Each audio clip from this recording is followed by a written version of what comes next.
If something isn't happening in your area, you have two choices.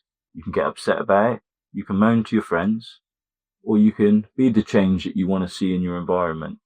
So that's what we've done here. We've been the change, and we're giving that space to the artists.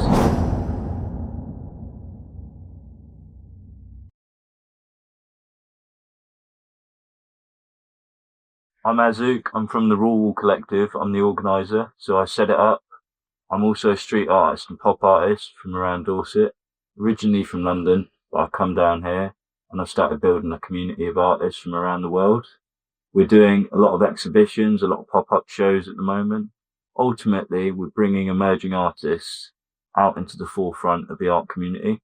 We're bringing affordable art from emerging artists from all around the world, and we're really just making a place for people to come together and build a community around art. So the gallery itself, well, this time is at the Arga Collective, which is a community space. But in terms of the Raw Wall Collective as a gallery, we're really about bringing emerging artists together, bringing all of that art, being what I call chaos curators. So we'll take a top line across the wall and then we'll build everything down. But what I find at a lot of other art shows is that you go and people will have a section. So you have Andy Warhol's section, Van Gogh's section, and people will come to see the artist they like and then leave. But when you've got 50 artists at a fair or at a show, you'll always find that someone is favoured more than the other. It's just the nature of the beast. It's what we do as humanity.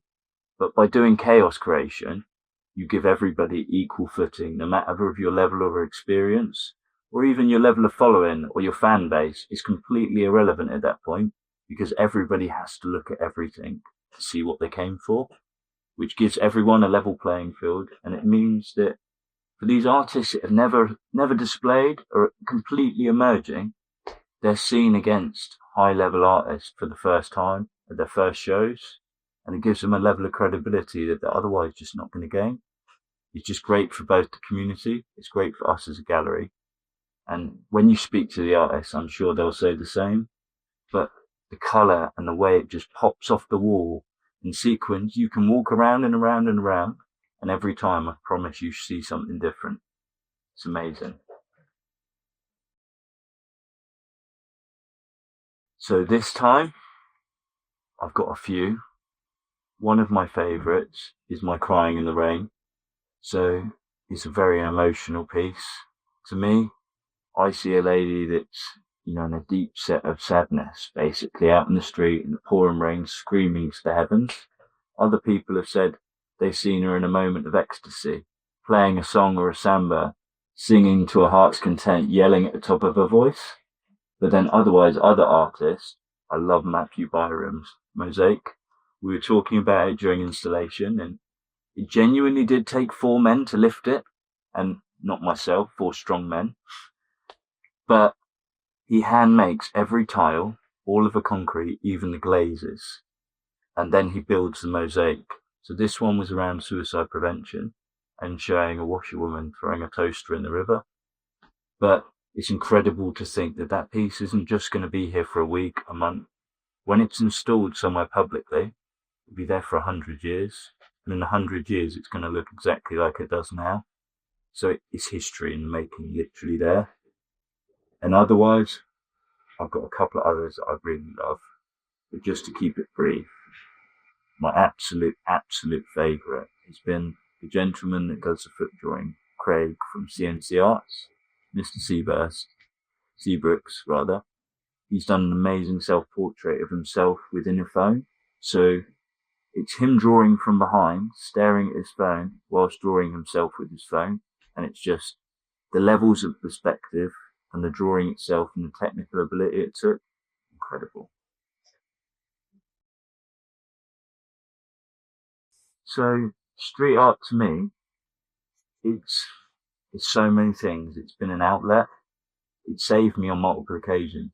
On times where I haven't had a voice, I haven't had a place in society, I felt like an outcast or like I didn't belong here on the planet at all. Street art has kept me going. It's kept me, giving me a reason to live. it's also for the wider community. It brings so many of us together. It gives us a voice, and not just within imagery, but within graffiti as well. Graffiti, or the word of it, comes from Latin. It comes from Roman times, because it wasn't illegal to put your political views out on walls in the public, but it was illegal to speak about them out loud. But you couldn't disrespect Caesar, but you could write Caesar sucks on the walls. And that was absolutely fine. And now it's come the opposite way. We've got freedom of speech, but you haven't got freedom of expression. You don't have the right to go and paint any wall you choose. But with street art, that is literally what we do. It's a game. We play cat and mouse with not only the police and the public, but with each other. And it's incredible to be part of that game. It's incredible to be part of the art movement. And as an art form in itself, the galleries just need to watch out, because it's coming from fine art. It's had its time. It's been in galleries for centuries, and street art will be the next fine art. I promise you. We're bringing the outside in.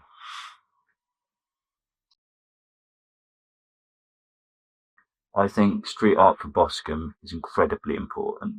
It's part of the regeneration work. Street art brings creativity, which brings small business, which brings money, it brings footfall, it brings a new perception. Street art can turn a place that feels unsafe or scary or unapproachable to somewhere that's bright and magical. And if it's open to the public and people can do it without fear of litigation, then it means that you have an ever-changing piece of work, or a space that will be ever-changing, like a gallery, but in your own public spaces. And the best part is with street art is the artists don't want to be paid largely. They just want to do it without fear of litigation. And they're happy to gift you those works as long as you allow them to continue to do it. It's incredible. And for Boscombe specifically, I think it could turn a once tired, depressed area or an upset area to a beautiful, striving and thriving business area again. And I think the locals love it. The businesses love it. The MPs love it. Why not make Boscombe a hub for creativity? Why not let street art be that next groundbreaking thing for it? It will be cracking. So, with the Raw Wall Collective, what really inspired me was finding that a lot of galleries are just unwilling to discuss graffiti or street art. Just outrightly, even with Banksy now being as famous as he is, they say, well, unless you're Banksy, we're not of any interest to you. That we have no interest in you until you get to that level. But it made me think, well, if nobody's giving these opportunities, how is anybody ever going to get one? So I thought, right, the best way to get around this is to make it for yourself. Create the opportunities that you want to see. If something isn't happening in your area, you have two choices. You can get upset about it, you can moan to your friends, or you can be the change that you want to see in your environment. So that's what we've done here. We've been the change, and we're giving that space to the artists. 100%. We're looking at more, and we're also looking to expand across the country. So we love Boscombe, we love Dorset. A lot of us are based down here, but we equally have artists from as far as Canada, Berlin, all across the globe. So we equally want to become international. We want to start in Brighton, Bristol, London, and move around the creative hubs of England. But first of all, of course, we wanted to create our own here in our own community, because there's nothing like doing it in your home turf. Everyone knows everyone. We've got a great community here. We've got a great network around us to support it. So it's been awesome doing this one here. We definitely want to do more here, but we equally want to expand further afield. We want to go across the country, and then we want to build that across the globe as we grow.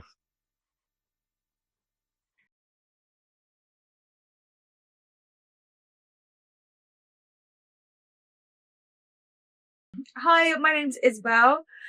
Isabel Pepin. I'm an artist and I own Art Bob Studios. Hi, so I'm Sonia. I'm Uptown Junk, my business name, and I upcycle furniture. I'm Dan, also known as Cropsy the Artist and the Outlaw Artist, if you like, and I make land art and geometry, and I work in black and white, and I play around with a bit of colour. So my name is Panix. I'm a house DJ and street artist, and released my sort of debut collection here at the Raw Collective. So yeah, blending the both worlds, music and art, and trying to communicate with that. My name is Luke Nigel Trimmings, LNT. I am predominantly a hand-drawn illustrator. So my name is Mirek, or as an artist, people know me as Lucan Art, and I mainly do street art and illustration pieces.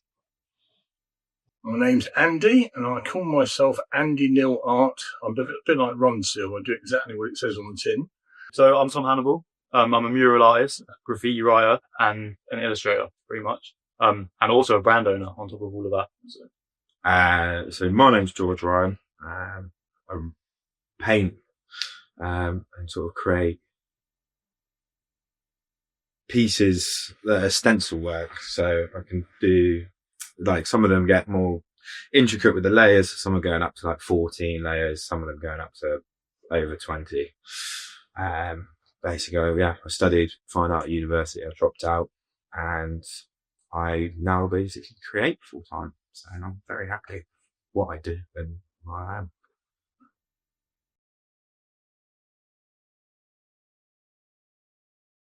To me, art is something I absolutely have to do. I started painting again because of my mental health at the beginning of 2023.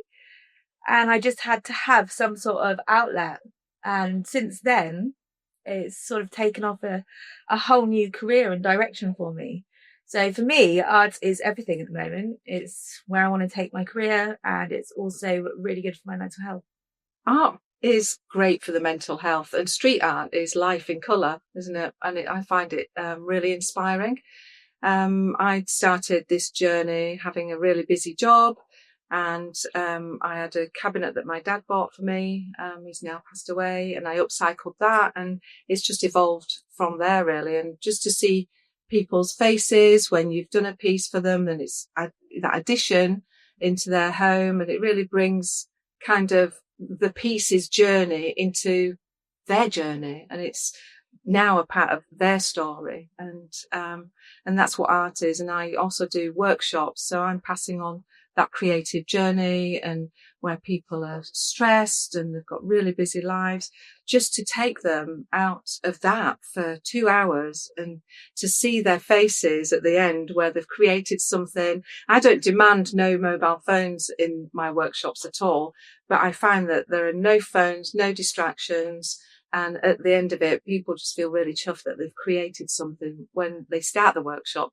And the first thing they say to me is, I'm not very creative, I'm not creative. And I'm like, you are creative, and you will be. And they're just leaving, and that's what it's all about for me. Art for me is essentially life. Like, I started painting and creating about 5 years ago. I was always inspired by street art. I remember seeing Banksy's website when he first launched it in, I think, early 2000. And I'd always liked graph, like New York graph, and I never did anything like that, but I was always inspired by it. And then first day of lockdown, I went and bought a £5 compass set, and that was it. I just started drawing, and it means everything to me. And I've tried to bring land art, street art, black and white, geometry, and optical illusionary art all together in my own little style and blend. So yeah, it's important. Great question. So I think it's a way of communicating sort of freedom of like what you want to do. It's sort of getting a message out there for no other purpose really than just wanting to communicate, wanting to get on the street, wanting to sort of get in front of people's eyes. I think also there's a part of it that's really about beautifying the spaces around you. I think lots of towns around the country have come under sort of real stress, especially through COVID. Lots of grey, lots of empty buildings, lots of dereliction. So actually it's a way of beautifying. Like me and other street artists, we spend our money and time and energy going into the community, putting something we think is really lovely and important and beautiful up, and then leaving it for people to enjoy. There's no real financial benefit to that whatsoever, apart from just time, effort, and grace, really. So, there's part of it is just aesthetic, and half part of it is also just trying to get a message and a community and a message across, really. It's a form of expression of, like, I guess, how you're feeling, and also elements of, I guess, street. You could take like all the lights that we get that do create shadows. And it just means like something with a bit of attitude, something that can be seen as controversial, but is actually just an opinion. And a lot of these people will look at it and be like, I completely get that. And you can turn people around with it as well.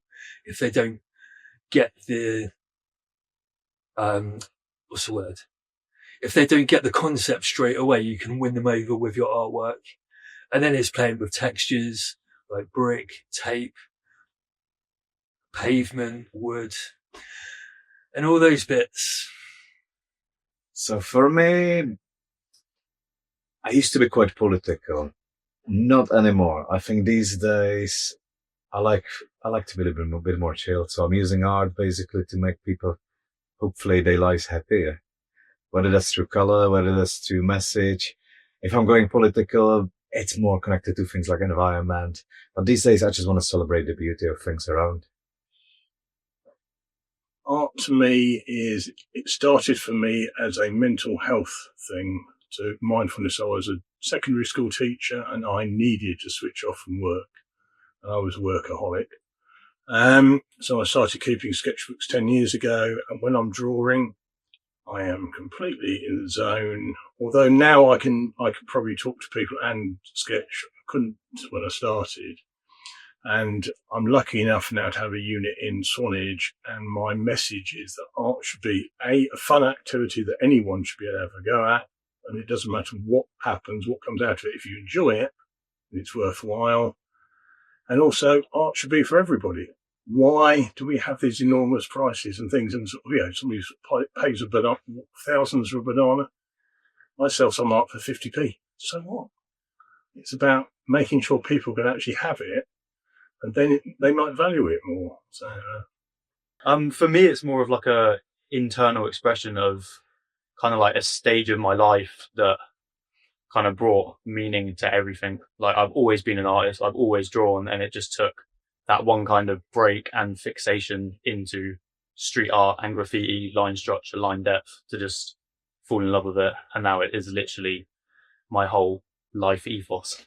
So yeah, I love it a lot.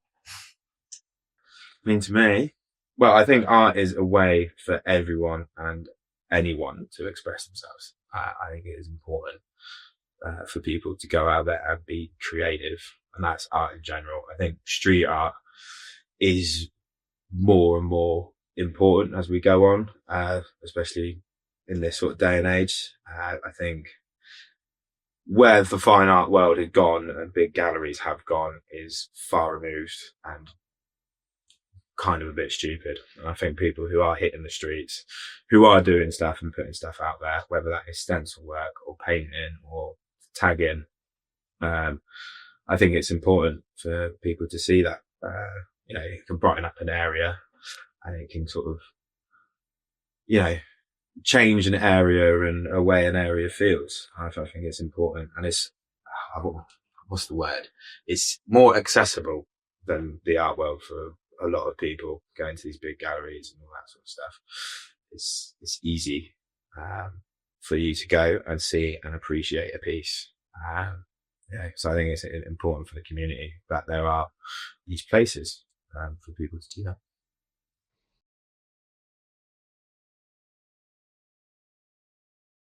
I've produced 2 new artworks specifically for this exhibition, and they're based on mental health, and they're called Head Game. So yeah, I think that's my favourite pieces that I've done, because it's specifically for Halloween, specifically for this exhibition. I do. I rather like Secret David. So it's a mid-century unit. It's teak. And there's a couple of reasons why I like it. Because I've brought it into the millennium, if you like, but it's kind of simple, classy, but it's also really fun as well. And it's an image of Michelangelo's David, which I think I'm slightly obsessed with.